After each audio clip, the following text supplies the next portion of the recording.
ګرانو مینوالو السلام علیکم. په دې هیله چې تاسو به روغ جوړ او خوشحاله وئ او د ژوند شپې او ورځې به مو په خیر سره تېرېږي.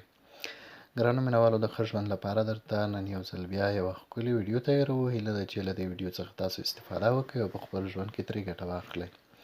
مخکې له دې چې دغه ویډیو تاسو لپاره پیل کړو، له هغې وړاندې تاسو زموږ دغه یوټیوب چینل له ځان سره سبسکرایب کړئ، بیا د هغه د بیل بټن ووهئ تر څو زموږ راتلونکي معلومات تاسو ته په وخت باندې ورسیږي. په دې ویډیو کې درته ښایو چې د هرې نجلۍ ښځې د زړه ارمان څنګه جوړېدای شو. هغه لنډ معلومات چې موږ تاسو ته درکوو، هیله ده چې تاسو ورنه استفاده وکړئ. نجونې، ښځې، هغه نارینه ډېر خوښوي چې فعاله وي، خو اوس پوښتنه دا ده چې فعال اوسېدنه په څه معنا او څنګه کولی شو چې خپل فعال شخصیت واوسو. په دې لیکنه کې نه هغه مهم شیان درته په ګوته کوو. که یې ترسره کړئ نو په یو فعال او جذاب شخصیت به بدل شئ او هره نجلۍ یعنې ښځه به تاسو سره د واده کولو هیله و ارمان ولري. فعال او جذاب شخصیت دغه نښانې لري.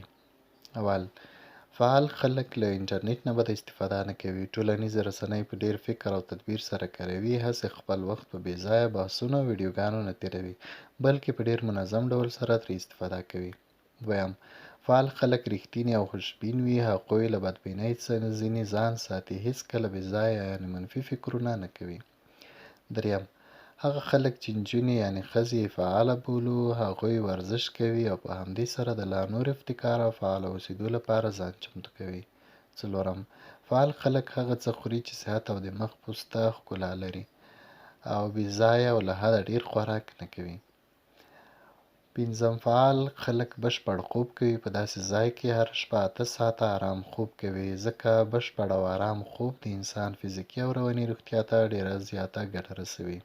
شپږم، فعال خلک لوستل کوي. ډېر وخت په لوستلو تېروي، نه په کاش او ویش. له هرې لوستنې نوې زده کړه کوي او عملي کوي. اووم، هغه خلک چې فعال دي هغه له خپل کار او مسلک سره مینه لري او کارونه په ډېر مینه پر مخ وړي. اتم، فعال خلک هر څه ځان ته تصویر کوي او داسې تصور چې زړه یې کولی شي ممکن دا کار وکړم، یعنې دا د کامیابۍ خیال او تصویر وي.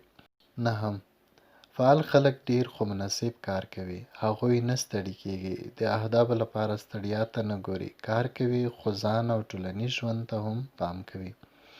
مینوالو، دا هغه نه او مهم ټکي وو چې کولی شو په عملي کولو سره یې د هرې مېرمنې د زړه ارمان پوره کړو او په دې سره د خپل ژوند پر مخ بوځو.